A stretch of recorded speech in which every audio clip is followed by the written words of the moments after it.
acredito, então, que já estão vendo aqui a minha tela, ok? Hoje o nosso user group é sobre o agente AI, ok? A certificação mais voltada aqui para a questão de inteligência artificial. Ele faz parte aqui do nosso Outflix, que é uma série de sessões que nós temos junto com todos os user groups aqui do Brasil. Então, nós estamos fazendo essa série. Na próxima semana já temos mais algumas sessões, então, para quem está acompanhando, consegue continuar acompanhando as nossas sessões.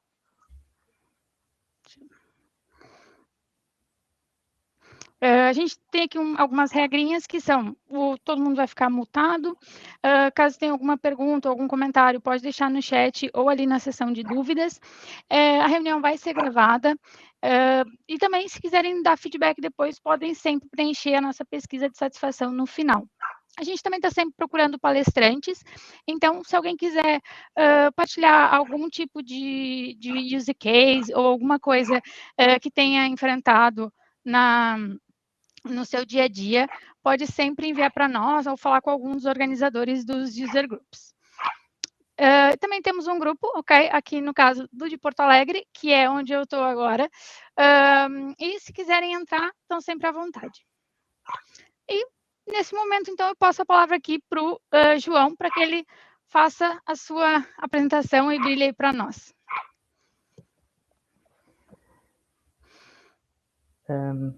Posso?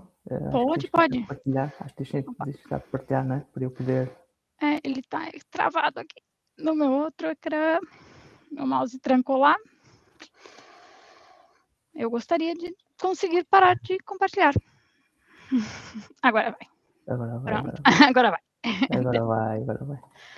Vamos ver então se eu consigo aqui partilhar.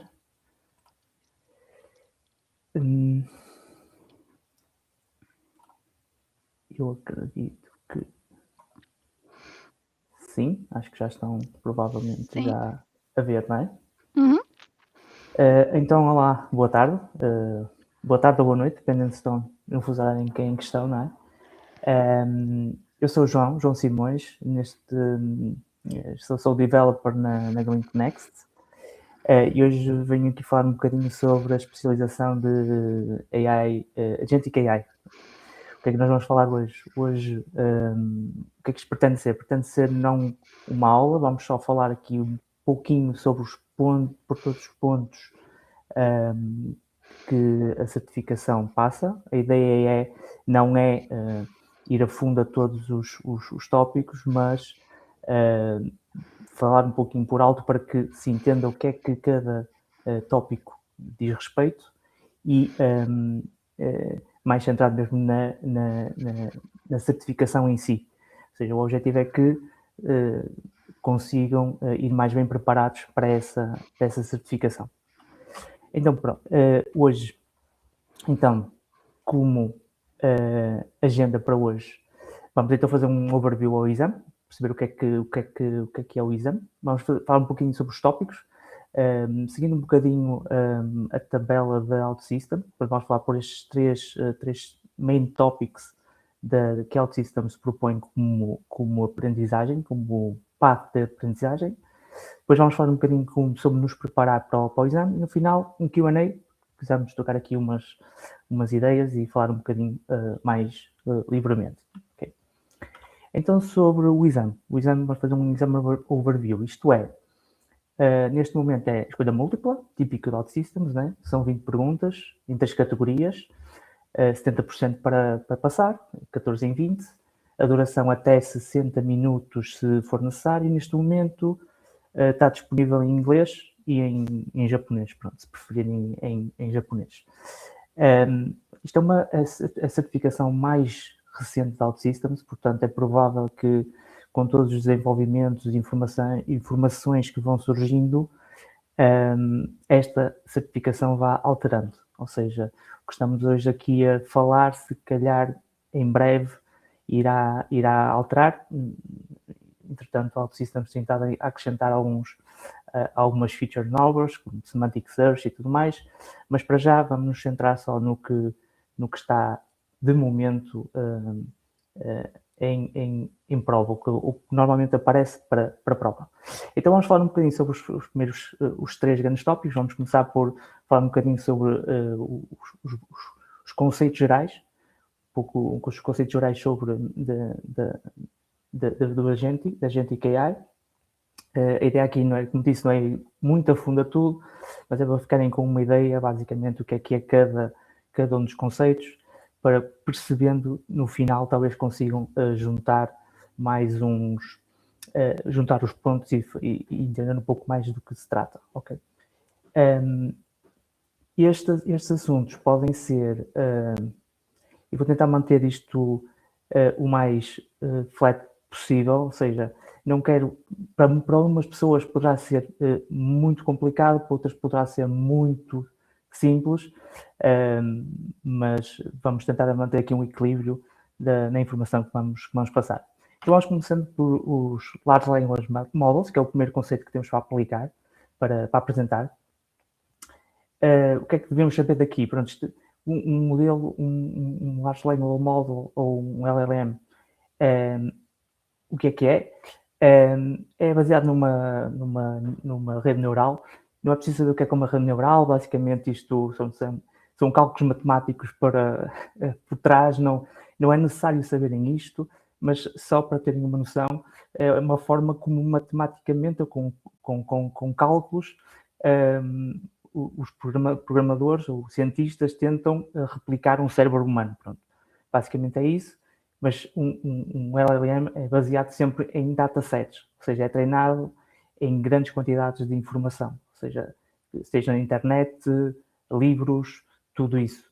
Pronto. E é sempre baseado numa predição, uma previsão do próximo token, ou seja, nós, quando estamos a fazer um input, quando damos input ao modelo e o modelo nos dá uma resposta, ele vai gerando essa resposta sempre tentando adivinhar a próxima palavra, neste caso o próximo token.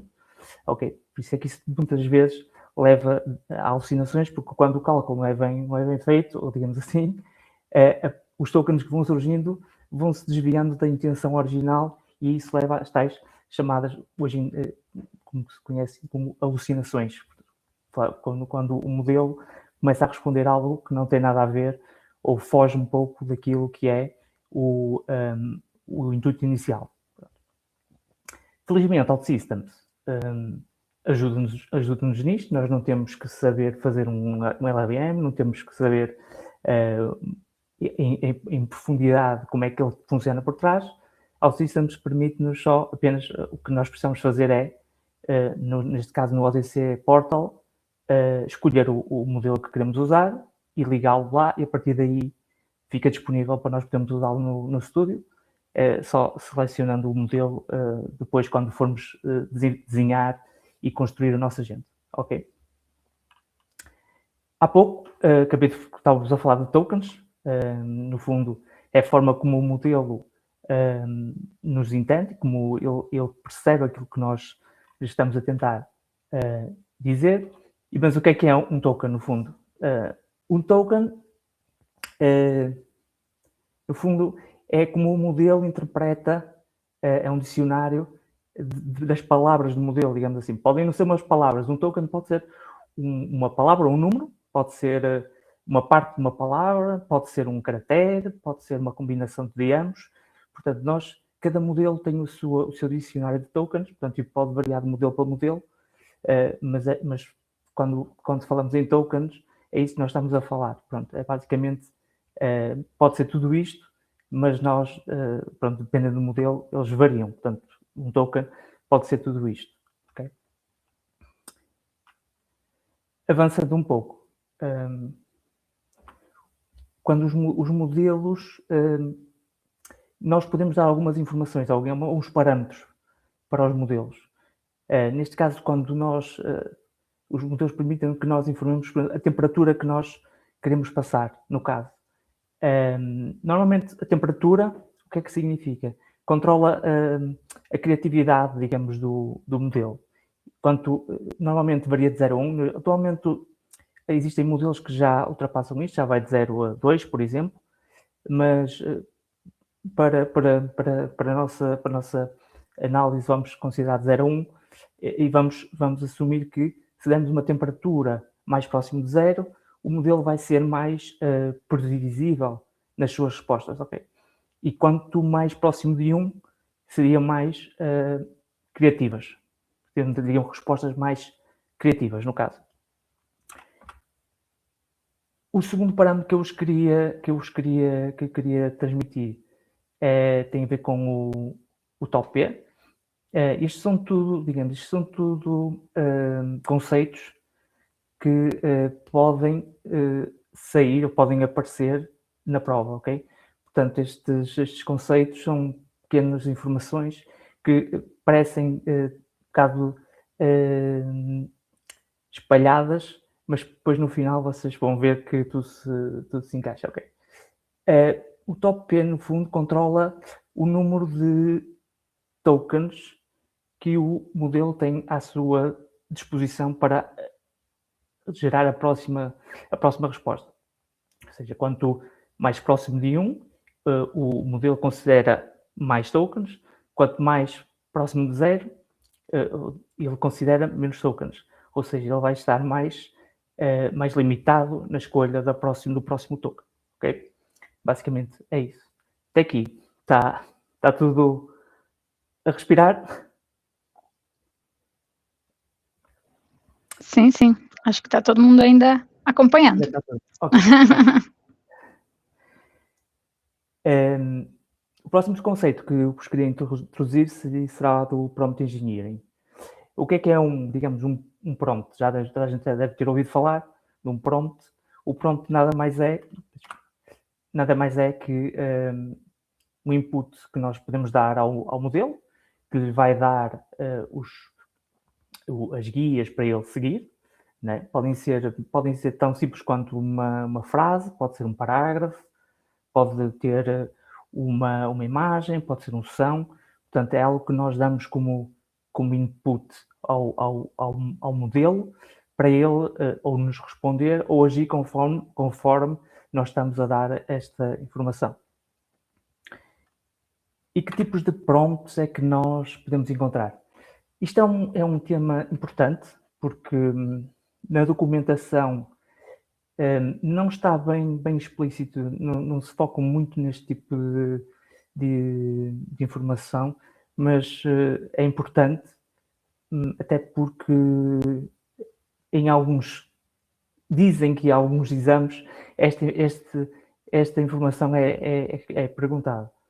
Mas eu que apresento aqui alguns, existem mais tipos, mas eu considero que estes aqui são os mais importantes que podemos considerar. Quando estamos a falar de um zero shot prompting, estamos a falar de um prompt onde nós não damos exemplos como queremos a resposta. Até temos aqui um exemplo, portanto, sumariza este artigo com 5 pontos. Nós estamos apenas a dar uma simples instrução, não estamos a dizer como é que queremos uma resposta ou parecido. Já, por exemplo, nos few shot prompts, nós aí já estamos a dar uma informação de como, ou estamos a pedir ao modelo, ou a informar o modelo como queremos a resposta. Neste caso, dizemos, sumariza este artigo, por exemplo, e tens aqui dois sumários e quero que repliques mais ou menos este estilo. Ok? Isto ajuda a nós termos uma resposta mais aproximada àquilo que nós desejamos. Temos os prompts de instrução, que há, por exemplo, tem aqui o exemplo, escreve este sumário, mas mantém abaixo de 100 palavras. Estamos a dar uma instrução ao modelo específica para ele seguir, no caso. E temos o modelo baseado na role, né? Que nós dizemos ao modelo para assumir uma persona específica. No caso, atua como um professor de MBA e faz este resumo deste artigo para a minha aula. Estes são aqueles 4 tipos de prompts que eu considero assim mais importantes e que podem e que são mais úteis também no dia a dia e no exame também. falamos aqui do prompt, mas onde é que nós vamos usar os prompts? Dentro de prompts, nós vamos usar aqui no System Message, nós chamamos de System Prompt, que é quando nós damos instrução ao agente de como queremos que ele se comporte, o que é que queremos que ele faça, que ele não faça, e o que nós esperamos no fundo do agente. No fundo, vai ser a instrução principal que vamos dar ao agente para ele saber exatamente o que é que tem que fazer com aquilo que nós vamos passar ou aquilo que ele vai receber, e esperamos que tenha o resultado e mostramos o resultado esperado. O prompt também está incluído, obviamente, na mensagem que o usuário envia. Portanto, o agente tem uma instrução para si, mas o utilizador pode introduzir, por exemplo, uma mensagem, no caso de uma mensagem, um chat conversacional, em que existe, por exemplo, um agente que está preparado para dar a temperatura de uma cidade, o utilizador informa qual é a cidade e o agente sabe que vai receber o nome de uma cidade e precisa de dar a temperatura para aquela cidade, por exemplo. Isto é um exemplo de como funcionam os prompts. Okay? Posto isto, passo também para outro conceito importante desta especialização, que são as bases de dados vetoriais. O que é uma base de dados vetorial? Uma base de dados vetorial é uma base de dados que está preparada, que é optimizada para guardar embeddings, ou vetores, no caso. E servem também para depois, mais tarde, ligar com o RAG e juntar as duas, vamos falar mais à frente um bocadinho, e que é neste momento provavelmente aquilo que mais aplicabilidade tem hoje em dia nas empresas. Juntar bases de dados vetoriais, RAG, e vamos ver um bocadinho mais à frente sobre isso. Mas porquê que isto é interessante? É interessante porque em bases de dados vetoriais nós conseguimos fazer cálculos. Imagina-nos que estamos aqui a falar de um vetor só de três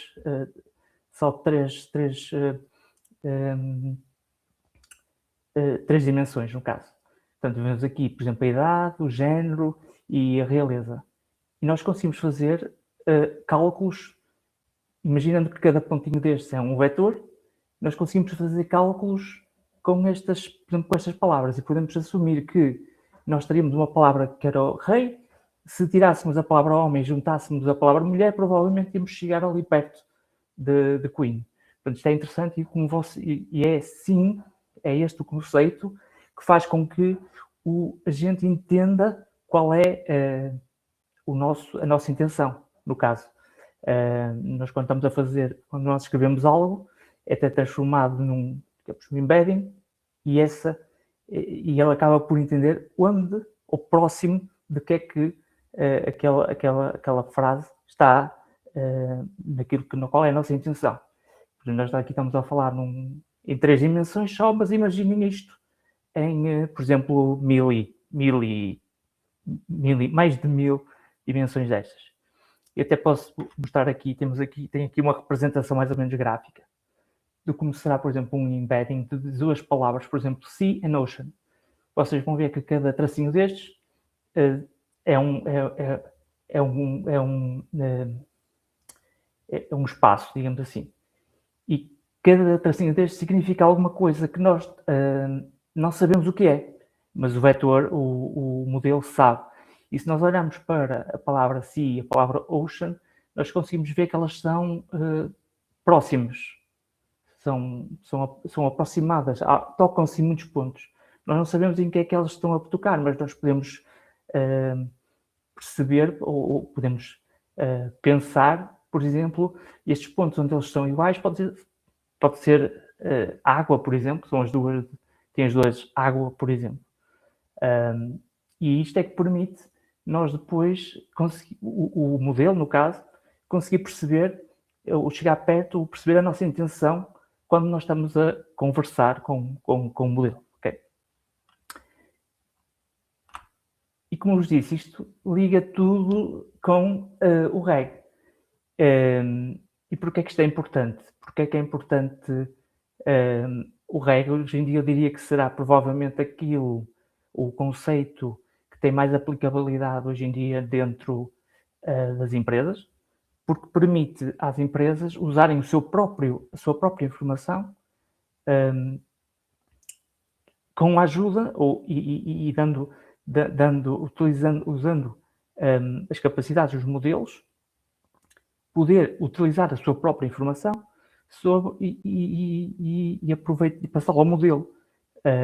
Por exemplo, uma empresa que tenha, por exemplo, as suas regras de trabalho, né, no caso, dificilmente se for perguntar ao ChatGPT, olha, na minha empresa ABC da esquina, qual é a regra que há sobre férias? Vai ser difícil, se calhar, o agente perceber, a não ser que seja uma empresa muito grande e que tenha essa informação, o modelo não vai ter essa informação.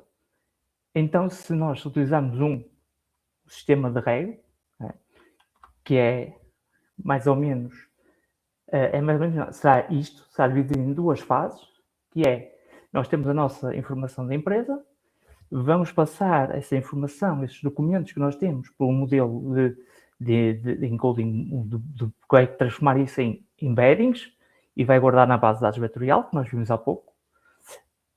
Nós depois, quando tivermos, por exemplo, o nosso colaborador a fazer uma pergunta, essa pergunta vai passar novamente para o modelo de encoding de embeddings, vai fazer a tal pesquisa próxima, vai encontrar o que está mais próximo daquilo que o utilizador perguntou na base de dados. A base de dados vai retornar alguns pedaços, digamos, mais próximos daquilo que nós pesquisamos, vai juntar à pergunta que nós fizemos e o modelo, a partir daí, já vai responder baseado no contexto da nossa empresa.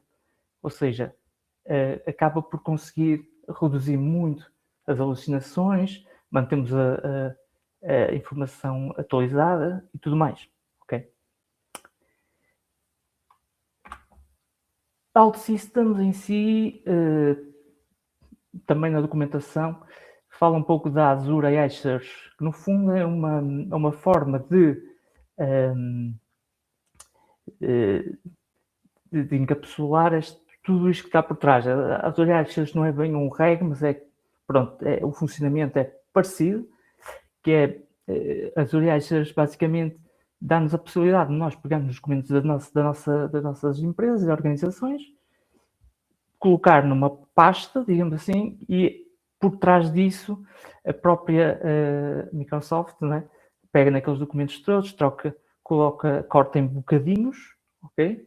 Cria um índice e sempre que nós precisamos fazer uma pergunta, ele vai procurar nesse índice e vai retornar, por exemplo, os 5 pedaços mais importantes, mais próximos daquilo que nós pesquisamos, ok? E é isto. Na primeira parte de conceitos mais core já passou, a parte mais difícil já está, por isso a partir daqui vamos falar um bocadinho sobre bolinhas, agora aquilo que vocês que todos nós também gostamos. Ok, até aqui está tudo ok para já? Mariana, está bom? Está toda a gente, ninguém se está a queixar? Não, por enquanto ninguém ainda reclamou. Por enquanto está tudo ok. Okay. Isso sem dúvidas até o momento, então acho que o pessoal está acompanhando bem. Ou ninguém percebeu nada, ou então mas vamos seguir agora. Falamos um bocadinho agora sobre os componentes, as características principais. Portanto, como sabem, a OutSystems já nos dá uma ferramenta para nós podermos construir os nossos agentes, que é o Agentic Workbench. E vamos falar um bocadinho sobre esta ferramenta, não em pormenor, mas um pouco só sobre aquilo que é a certificação em si.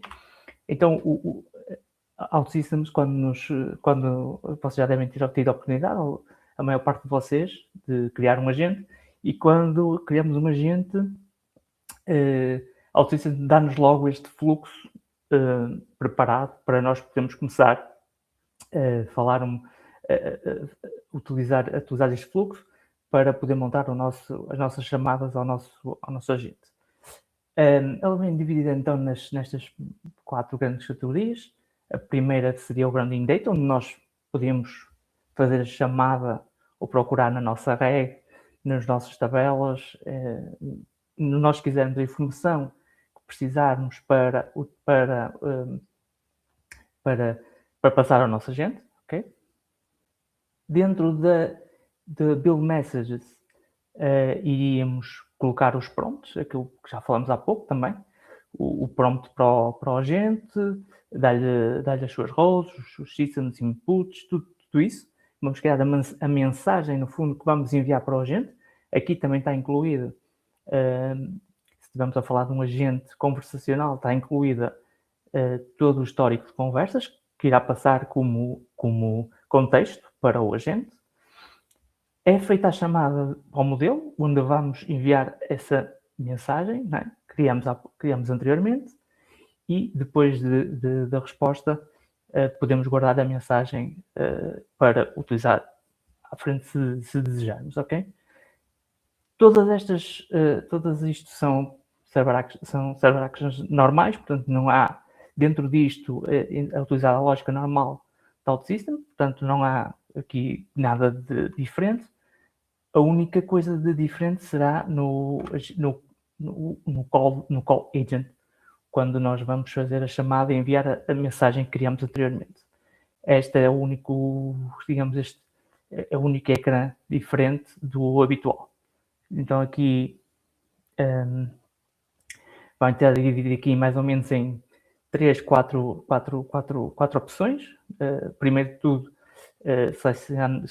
podemos selecionar o modelo que queremos utilizar, modelo que anteriormente terá que ser adicionado no portal, né? No ODC Portal. No Action Calling, a primeira aba que podemos utilizar aqui.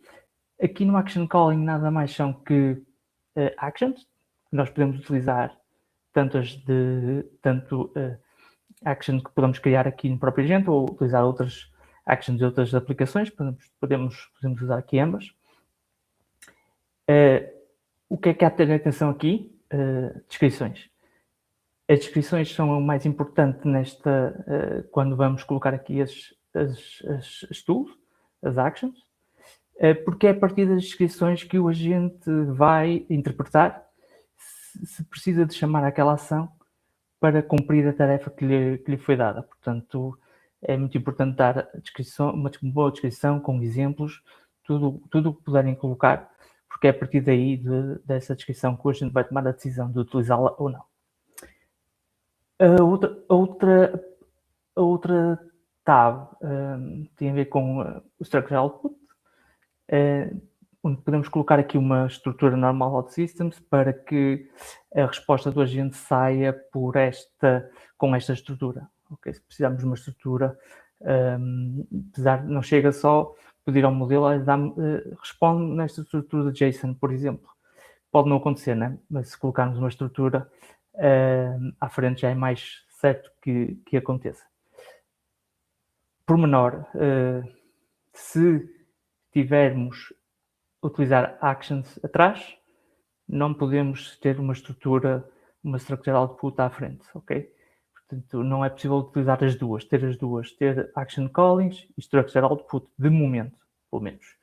Portanto, a solução seria fazer uma chamada do agente, ter a resposta e depois ter outro agente à frente, só com a estrutura, para poderem ter a resposta nessa mesma estrutura, ok?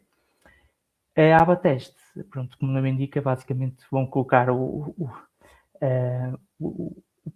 system prompt e o input e perceber qual é que vai ser a resposta do agente.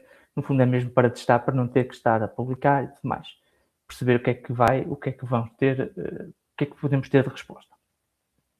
O último pormenor diferente será em baixo na tool condition, que vamos falar um bocadinho mais à frente, mas basicamente aqui podemos limitar o número de vezes que o agente é chamado e o número de vezes que chama tools e tudo mais. mas vamos falar um bocadinho mais à frente sobre isso, porque aqui implica um bocadinho sobre o modelo como a gente trabalha aqui, que vamos ver já a seguir, exatamente já aqui, que é, digamos, a forma como é montado o agente e como é que ele processa as mensagens e as respostas e as chamadas, as chamadas que tem à disposição. Basicamente isto, o agente tem um system message, pensa sobre ele, sabe o que é que tem que fazer, decide qual é que é o próximo passo, atua. Quando atua, pode chamar ações ou todas as ações que acha necessárias para poder dar a resposta, para poder entregar a resposta que lhe foi pedida, observa a resposta das ações e volta a pensar novamente se já tem a resposta que precisa ou se precisa de mais informação e precisa de voltar a chamar novamente mais tools, por exemplo. Portanto, este é o fluxo de um agente. Portanto, ele vai andar aqui sempre até obter a resposta que necessita. Okay?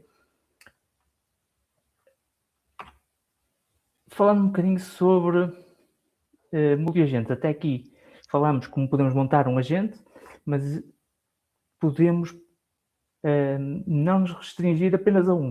Ou seja, nós podemos ter um agente específico especializado numa tarefa, podemos ter outro agente específico especializado noutra tarefa e podemos pô-los a comunicar um com o outro são estes patterns que nós podemos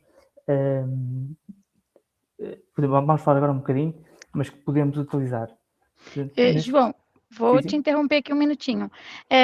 Me sinalizaram aqui que a parte da action antes ali e antes da resposta ficou um pouquinho confusa no slide 24. Se poderia esclarecer, de preferência, se tivesse algum exemplo mais...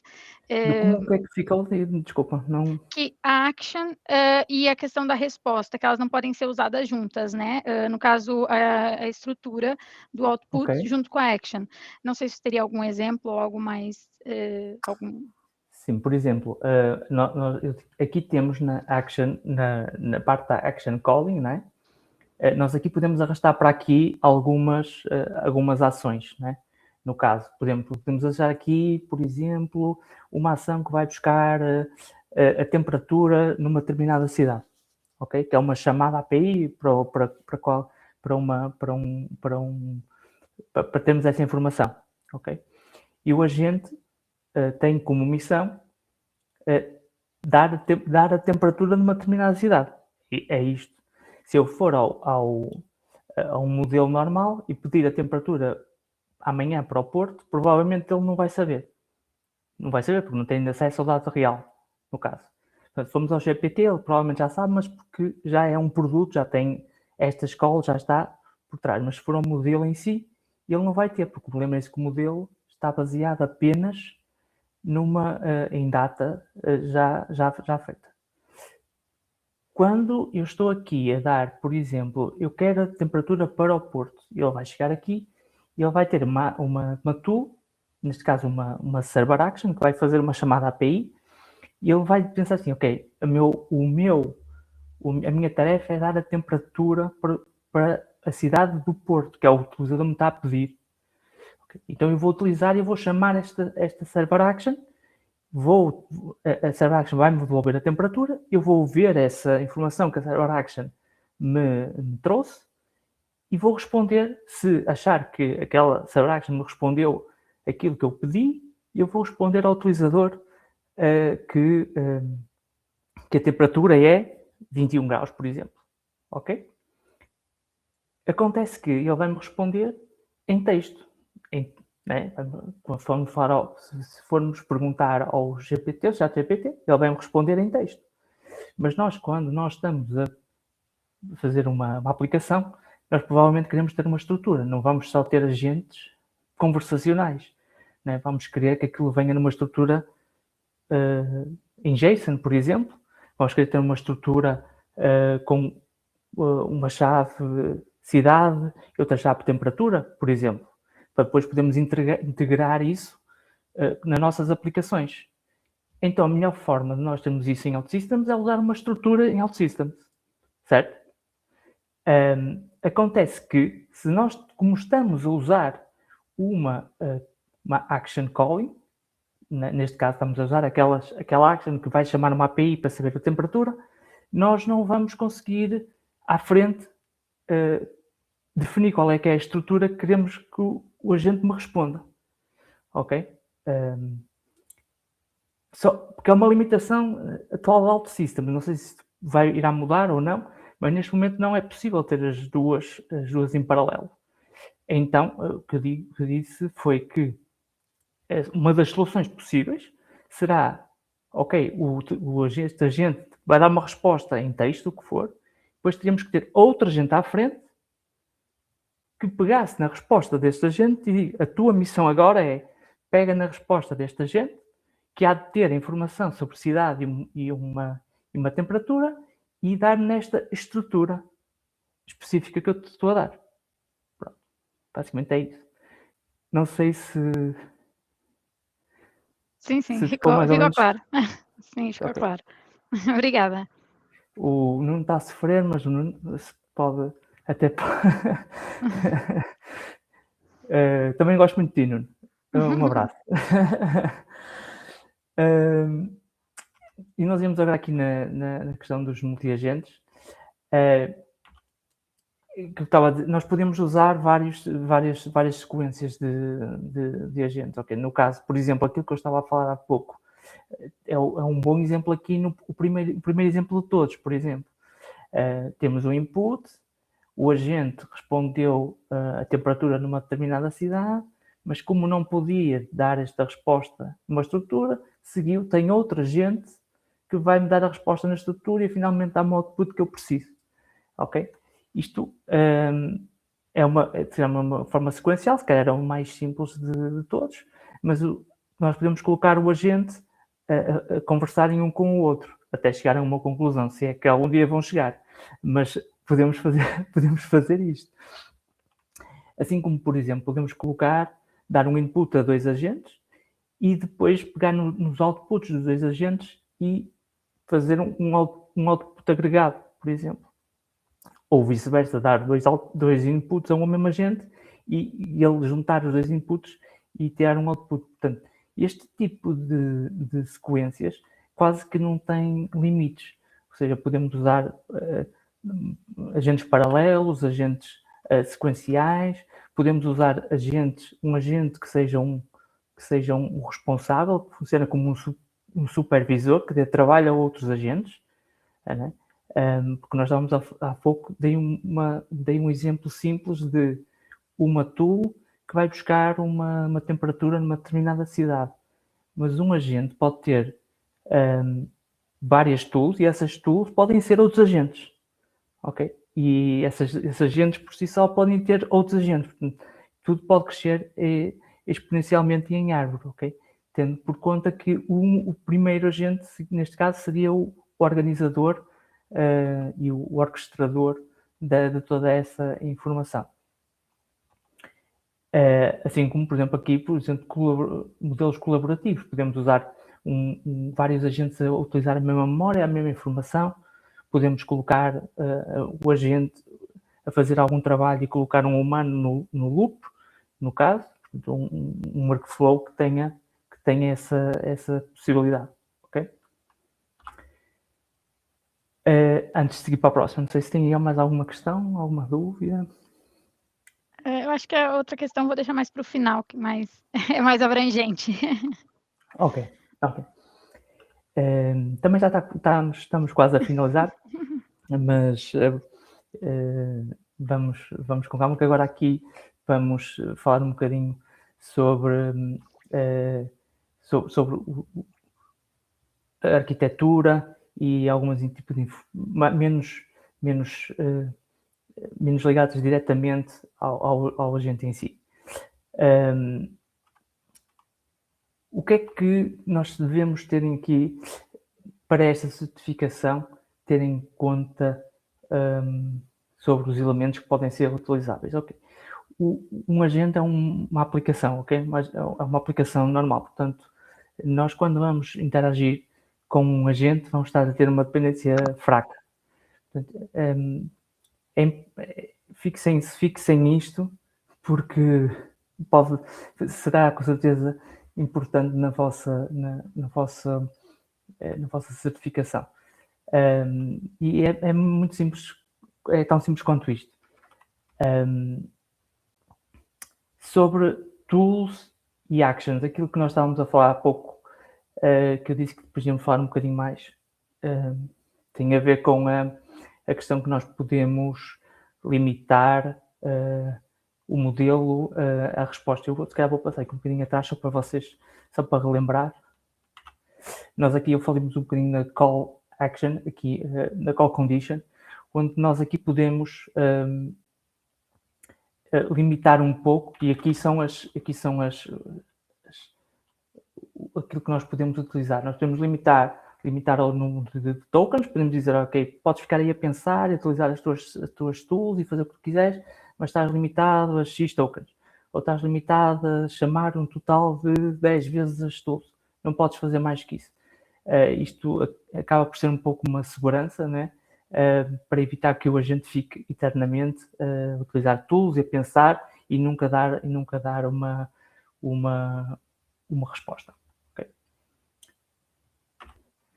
Algo muito importante também que poderão enfrentar e vão enfrentar mais cedo ou mais tarde tem a ver com os timeouts. Portanto, as aplicações por defeito, no máximo, nós podemos aumentar o timeout até 60 segundos.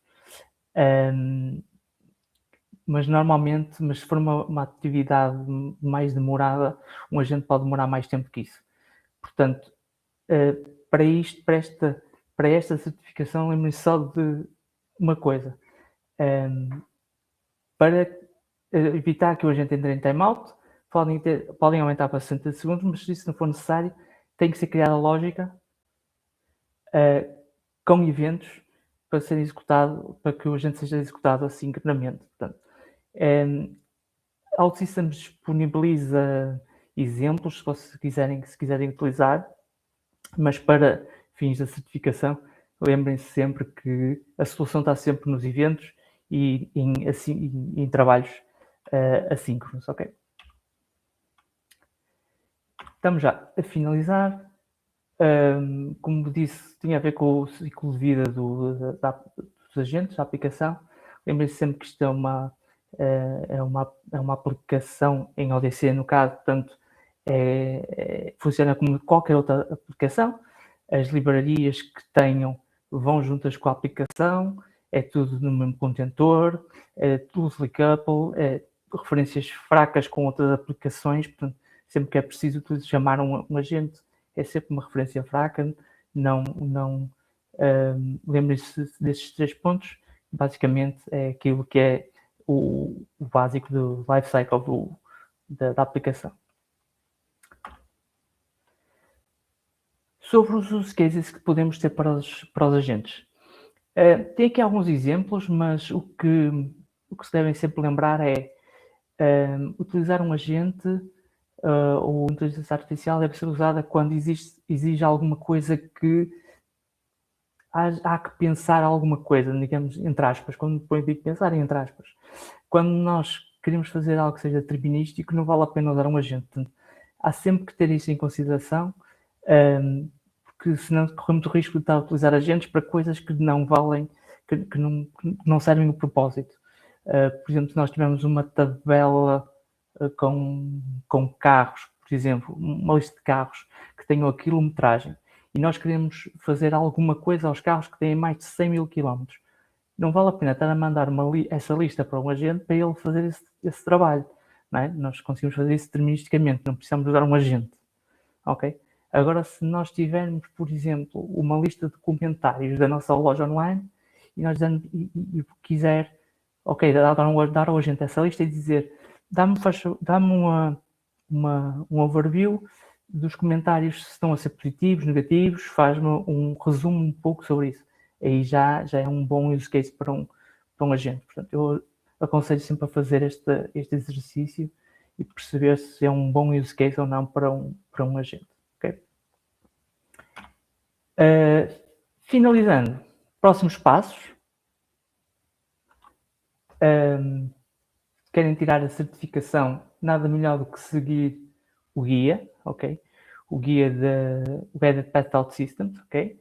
E a jornada do Become AI Developer, que eu acho que ainda estão a dar neste momento o voucher para quem a finalizar.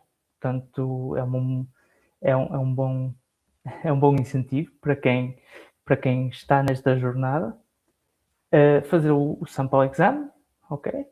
Se quiserem aproveitar, tenho um artigo meu comentado sobre este exame, inspirado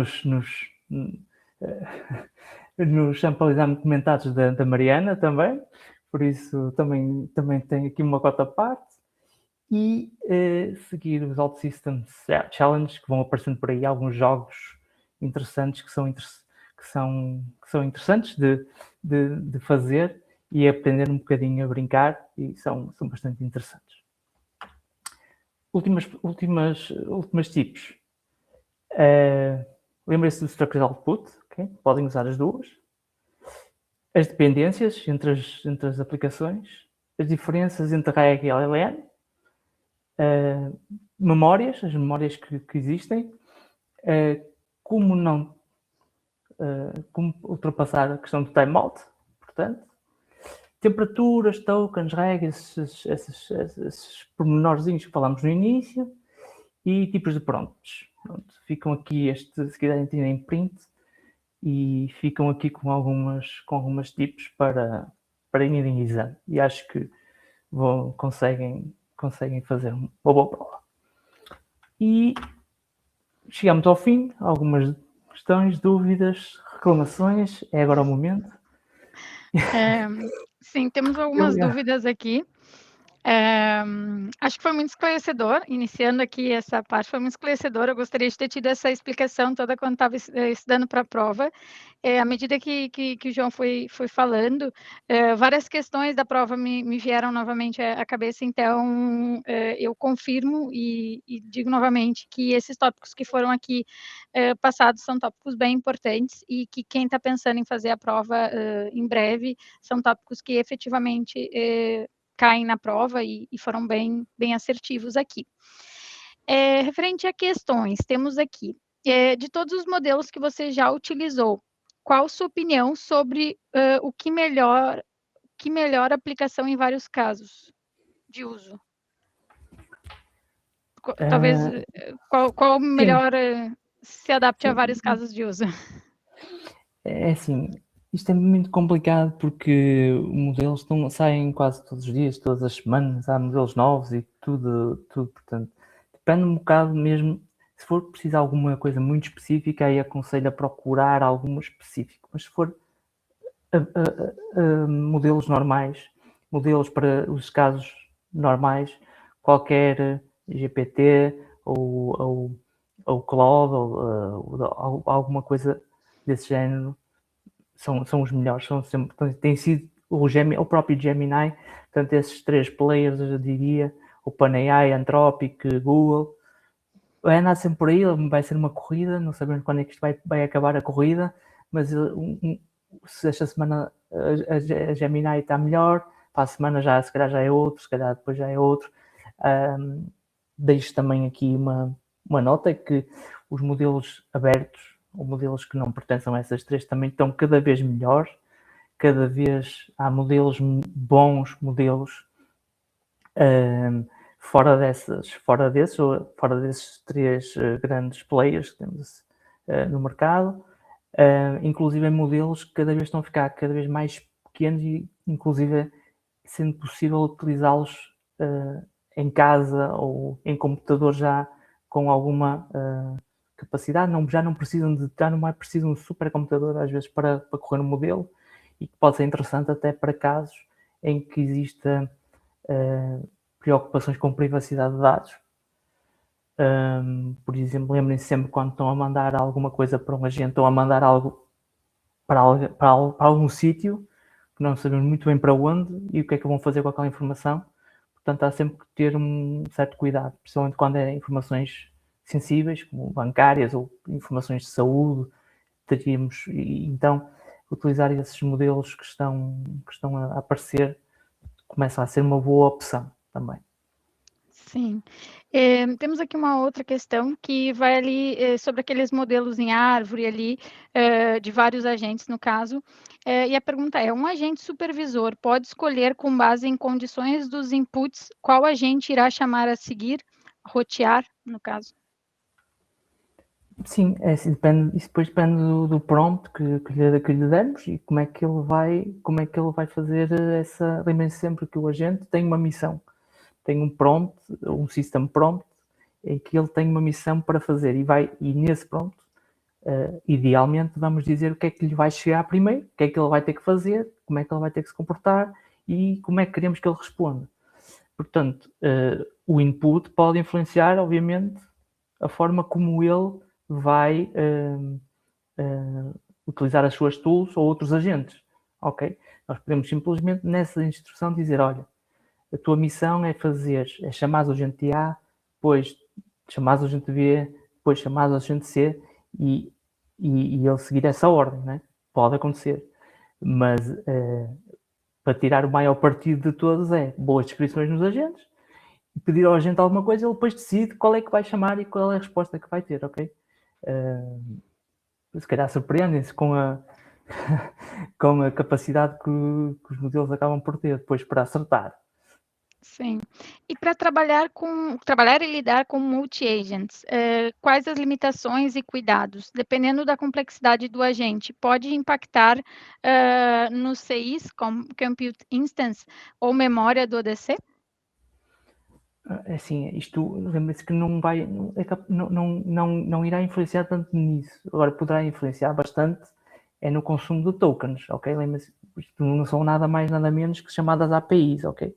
Eles vão estar a fazer chamadas APIs aos modelos e vão estar a receber respostas. Portanto, vai ter se calhar um impacto maior a nível até financeiro também, ok? Agora, há sempre algumas preocupações a nível de observabilidade e traçabilidade.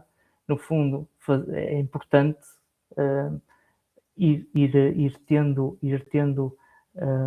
guardando e perceber o que é que a gente está a fazer, ok? Aí existem ferramentas para isso, né? Podemos depois falar um bocadinho sobre isso, mas a ideia é perceber se as respostas dos agentes estão a ir ao encontro daquilo que nós pretendemos. Uma coisa é nós fazermos um teste uma vez e sabemos se está bem ou se está mal, mas quando damos isso para um utilizador final ou para outra aplicação, nós ficamos por perder, né? Não vamos estar ali a poder ver todas as respostas que ele está a ter. Portanto, é importante criar mecanismos para podermos manter essa observabilidade sobre o agente, sobre os agentes. Sim. E o que acontece quando o safeguard impede a invocação? Daí, Como assim? eu fiquei na dúvida também sobre essa questão, que eu não sei se ele não permite a chamada, ou, Diogo, se quiser esclarecer um pouquinho mais a tua pergunta. Enquanto isso, vou passar aqui para a do Edson, que pergunta se, na nossa opinião, agendamos já para realizar a prova em inglês ou aguardaríamos, então, para sair em português, no caso. Assim, a prova em inglês, sinceramente, depende um bocadinho do quão à vontade estiver com o inglês, né? É como em tudo, né? Sinceramente, não acho difícil. Curiosamente, até posso contar aqui uma curiosidade, que há dias também fiz a certificação de arquitetura em ODC e cometi o erro de estudar, fazer todo o meu estudo em inglês e marquei a prova em português. Na altura foi uma confusão. Ou seja, eu preferia ter feito a prova em inglês, porque acaba por... bateu ali uma certa confusão. Mas eu diria que se sentem à vontade com o inglês, que não é nada de extraordinário. Não é rocket science. Vão de inglês, mas se não têm pressa também... Qual é o risco de, o que poderá acontecer é quando forem fazer a prova já seja mais complicado, se calhar. Já haja mais temas, porque, entretanto, a OutSystems já lançou várias coisas. Lançou, assim como lembro, Semantic Search, Guardrails, portanto, isso ainda não está nesta prova, por isso mais cedo ou mais tarde vai entrar. Portanto, cada vez mais vai ser mais temas. Sim, e eu acho também que essa pergunta tem aqui algumas variações, que é, hoje aqui o João é de Portugal, né, então a tradução da prova de português, ela tem mais termos, eu diria, de português do Brasil, e por mais que não pareça, para mim nunca, eu já fiz provas em português e foi muito tranquilo. Agora já ouvi pessoas que fizeram, que são de Portugal, que dizem que tem uma dificuldade maior, digamos assim, por não ter termos que são tão comuns em Portugal como para nós aqui do Brasil. Então, talvez tenha essas variações também. Mas eu diria que ambas as línguas são tranquilas de se fazer a prova, se obviamente a pessoa tiver alguma vontade com o inglês. Eu só não aconselho o japonês. Mas se a pessoa também tiver a vontade com o japonês, pode seguir por aí, né? O Edson também perguntou aqui se há algum controle para identificar as alucinações e tratar ou corrigir a inteligência artificial dentro do fluxo no ODC. Nativamente, não. Ou seja, nós nunca sabemos quando é que ele está a alucinar. Ou seja, não, mesmo quando nós estamos no ChatGPT da vida, por exemplo, nós nunca sabemos muito bem quando é que ele está a alucinar, porque ele responde com uma certeza tão grande que acabamos por nem ter a certeza. Às vezes até nós nos convencemos que ele está a falar a sério, né? Que ele está a falar bem. Mas não há. O que se pode fazer o que nós podemos fazer é dar-lhe o melhor contexto possível para ele responder dentro daquilo. O exemplo que eu dei do REG, por exemplo, é um caso desses, por isso é que ele é tão importante e tem tantas aplicações no mundo empresarial hoje em dia, porque o agente não vai estar a responder baseado na informação que tem disponível, né, naquela informação toda, vai estar a responder baseado na informação que tem, que nós lhe fornecemos, ou seja, na informação controlada que nós lhes damos, ok? Se eu lhe der a informação certa como contexto, ele vai responder muito mais aproximadamente, muito mais assertivamente. Correto. Acho que acabaram as perguntas, pelo menos por enquanto. Okay. Mas acho que conseguimos vencer as perguntas todas. Eu vou aqui agradecer principalmente o João, né, e a presença, obviamente, de todos que vieram aqui. João, a apresentação foi muito boa, vi vários aqui elogios durante a apresentação e aqui durante as perguntas. Acho que foi bem esclarecedora. E volto a referir que são tópicos que, sim, são muito importantes para quem está estudando para a prova. Então, quem estiver fazendo esse caminho, acho que deve se guiar também por essa apresentação ou por esse material. A apresentação depois e essa sessão vai ficar gravada e vai ser disponibilizada. E quem está acompanhando a série sabe que a gente tem algumas palavras-chave que vão ser disponibilizadas a cada sessão para que no final haja um sorteio. Então, a palavra-chave dessa sessão não podia deixar de ser chimarrão, que é uma cultura aqui da minha cidade, né? Então, não poderia deixar de ser essa palavra-chave. E acredito que hoje a gente ficaria por aqui. Gostaria somente de agradecer mais uma vez o João e, obviamente, todo mundo que está aqui hoje e pôde ter esse conhecimento a mais, ter esse aprofundamento nesse tema que ainda é novo aqui em OutSystems e está sempre sofrendo alterações.